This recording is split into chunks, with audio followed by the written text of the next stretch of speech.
Assalamualaikum warahmatullahi wabarakatuh. Waalaikumsalam warahmatullahi wabarakatuh. Apa kabar sahabat santri semuanya?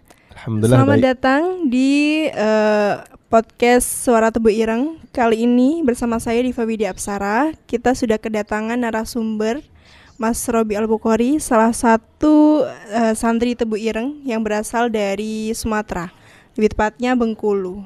Silakan disapa sahabat santri. Oke. Selamat siang. Saya Robi. Saya seorang santri Tebu Ireng yang berusaha untuk menjadi santri yang kafah. Insyaallah. Oke, Mas Robi. Jadi saat ini kesibukannya apa ya kalau boleh tahu? Kesibukan saya seperti biasanya sebagaimana santri, ngaji dan lain sebagainya. Kebetulan juga saya mengabdi di Tebu Ireng. Jadi kesibukannya lebih dari santri. Iya, paham. Oke. Oke, kita langsung ke topik utamanya tentang pembulian di wilayah pondok pesantren ya. Mungkin Mas Robi sebagai orang yang tinggal di pondok pesantren, bagaimana menanggapi kasus-kasus pembulian di pondok pesantren? Kata bullying sebenarnya sudah tidak asing bagi manusia, khususnya dunia pesantren.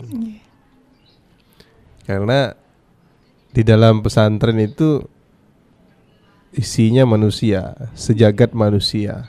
Di sana semua motif manusia itu ada. Iya, betul. Beda dengan di sekolahan yang negeri ataupun swasta. Seperti bisa dikatakan kalau negeri katakanlah kabupaten, mainnya kan lingkup kabupaten. Iya. Tapi kalau pondok pesantren mainnya provinsi, bahkan nasional. Iya. Ya, betul. Jadi berbagai macam manusia ada di sana, mulai dari yang alhamdulillah bagus, yang standar, yang masih proses untuk bagus. Sebenarnya pada dasarnya ya proses untuk bagus semua kan, tapi ya tahap-tahapnya seperti itu. Karena banyaknya santri dan banyaknya watak, mungkin ada yang sepemikiran, ada yang sependapat sama yang apa dia utarakan, dan ada juga pasti tidak. Ada yang berbeda. Ada yang berbeda. Terus pasti ada yang namanya bullying, pembulian. Bisa dikatakan di setiap pesantren itu ada pembulian. Kenapa sih ada pembulian? Sebenarnya ini bukan program ya. Perlu digarisbawahi, ini bukan program, melainkan dari anak itu sendiri yang mungkin dia terlalu gemes sama adik kelasnya, akhirnya mungkin terlalu seneng, akhirnya kelewatan batas. Katakan bisa dikatakan juga bercanda gitu kan, kelewatan batas, akhirnya kayak nggak terima gitu, akhirnya terjadilah yang sesuatu yang tidak diinginkan. Pembuliingan sebenarnya sangatlah berbahaya karena banyak kasus yang dibully itu atau korban sampai ya naudzubillah gitu kan. Seperti itu. Saking berbahayanya. Saking berbahayanya pembulian. Ya kalau pengen bercanda ya bercanda aja gitu, jangan nggak usah keterlaluan kayak gitu. Nah makanya sangat dibutuhkan peran seorang pendidik ataupun seorang pembina di dalam dunia kepesantrenan. Membutuhkan perhatian kepada para santri, itu harus berikan perhatian yang lebih gitu loh kepada mereka. Karena di pesantren ya sama namanya juga sama-sama belajar kita ya. Sama-sama belajar, sama-sama datang dari jauh. Untuk kasus itu ya sudah maklum sebenarnya di pesantren, tapi jangan anggap remeh karena berbahaya itu tadi. Iya. Jadi kalau boleh tahu Mas Robi ini sudah mondok di Tebu Ireng berapa lama ya? Saya masih mondok masih sebentar.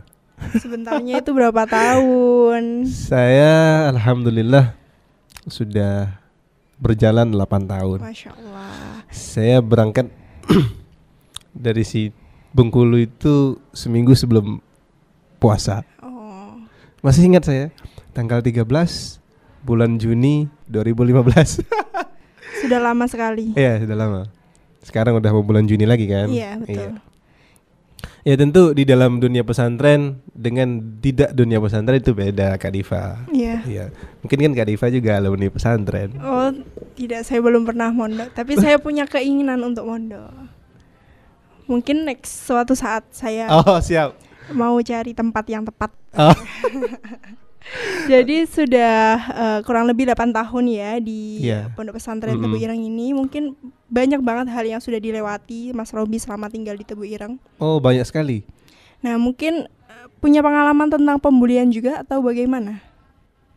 Ya, saya pernah menjadi korban bully, ya teman sendiri kan. Biasanya yang bully kan teman sendiri kan. Iya. Di pas waktu itu saya dipiting, tahu dipiting kan? Dipiting maksudnya dicekek gitu apa gimana? Enggak, kayak kakinya teman saya itu masuk ke badan saya, terus posisinya kayak gini. Oh, iya. Nah, kayak gitu. Iya. Terus hampir habis nama saya itu. Hampir Orangnya itu besar memang gitu kan. Waduh. Terus saya menyikapinya ya biasa aja lah, namanya di pondok gitu kan. Enggak semua orang baik. Saya ingat pesan orang tua saya, kamu itu berada di tempat orang lain, harus baik-baik, harus jujur. Ya memang saya orangnya kan nggak berani gitu. Orangnya gede, tinggi gitu kan. Iya. Nggak berani melawan. Nggak berani melawan. Akhirnya ya itu saya jadi korban. Saat itu Mas Robi berusahanya melawan itu bagaimana? Untuk lepas Saat dari itu. Iya, sampai akhirnya lepas. Saya ngomong sudah. Kayak suara saya itu sudah kayak sesak gitu loh. Iya. Akhirnya dia berhenti. Akhirnya kan ketawa bersama, namanya kan guyon, barusan dari guyon. Jadi awalnya itu karena bercandaan. Bercandaan, tapi dia mungkin coba-coba seperti itu. Akhirnya bahaya saya juga ya kalau bercandaan kayak gitu. Iya, bahaya sih sebenarnya. Bisa merenggut nyawa gitu. Iya. Bisa dikategorikan sebagai penganiayaan juga. Iya, betul. Jadi ternyata di dunia pondok itu nggak selamanya indah gitu ya. Sama halnya dengan kehidupan kita sehari-hari. Iya. Mohon maaf sebelumnya, jangan berpikiran kalau di pondok itu orang baik semua. Kan sudah saya katakan tadi, di pondok itu berbagai macam orang ada, berbagai macam watak ada. Jadi yang namanya bully atau perkelahian itu juga ada, karena orang banyak dan orang kadang tuh tidak sepemikiran apa yang sama yang dia omongkan. Jadi akhirnya timbullah kegaduhan kayak gitu. Mungkin di pondok tuh gini indah ini. Memang betul di pondok itu enak. Maksudnya ada enak ada enggaknya loh gitu. Karena kan ya namanya orang yang menuntut ilmu kan, ada sisi negatifnya sama sisi positifnya. Iya. Karena jangan takut memondokkan anak lah. Iya. Kan banyak orang sekarang ataupun orang-orang dulu berkata, anak mau mondok mau jadi apa nanti. Ya banyak seperti itu sih, mau makan apa gitu kan. Justrunya sampai sekarang saya makan. Iya, sampai sekarang sehat. Alhamdulillah sehat. Karena ya mohon maaf ya, bukan saya sok pinter gitu kan. Saya hanya mengutip sebuah hadis itu. Mayuridillahu bihi khairan yufaqihu fiddin. Ya semoga orang-orang pesantren sana itu, dan bukan orang pesantren juga ya, orang yang menuntut ilmu katakanlah itu, diakui sebagai orang yang ingin memahami agama lah. Karena kan barang siapa yang dikehendaki oleh Tuhan baik, maka Allah itu sendiri memahamkan tentang agama pada orang itu. Jadi bagi para wali santri dan bagi teman-teman saya yang mondok, nggak usah kecewa. Saya nanti keluar makan apa, jadi apa, ikuti aja alurnya. Pasti sudah ada bagiannya masing-masing gitu. Jadi nggak usah khawatir. Ya, jadi justru pengalaman pembuliannya Mas Robi ini menjadi kenangan tersendiri ya. Nah, selama hidup di pondok pesantren. Sampai sekarang masih ingat saya Kak Diva, orangnya. Ya itu teman seangkatan saya, maksudnya teman saya sendiri lah gitu, teman saya sendiri. Ya saya anggap itu guyonan, namanya juga guyonan. Karena kita juga kan, kalau kita baperan nggak punya teman nanti kita di pondok itu. Betul. Karena dunia ini sekarang keras soalnya. Ya dunia ini keras, harus bermentalkan baja. Iya betul. Baja berlapis-lapis gitu. Jadi kita niatnya bukan menakut-nakuti sahabat santri semuanya tentang kehidupan pondok itu bagaimana ya, tapi ya kita mau cerita sharing tentang kehidupan pondok yang tentang kehidupan pesantren. Ya, yang mungkin nggak dilihat banyak orang gitu kan.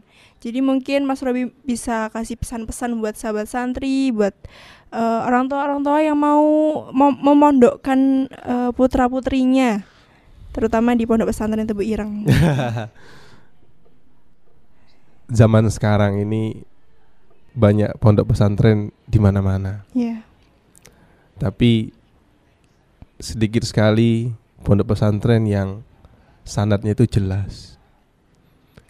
Kenapa saya katakan jelas? Itu maksudnya sanad keilmuan, sanad kepondokannya itu jelas. Ini dari sini.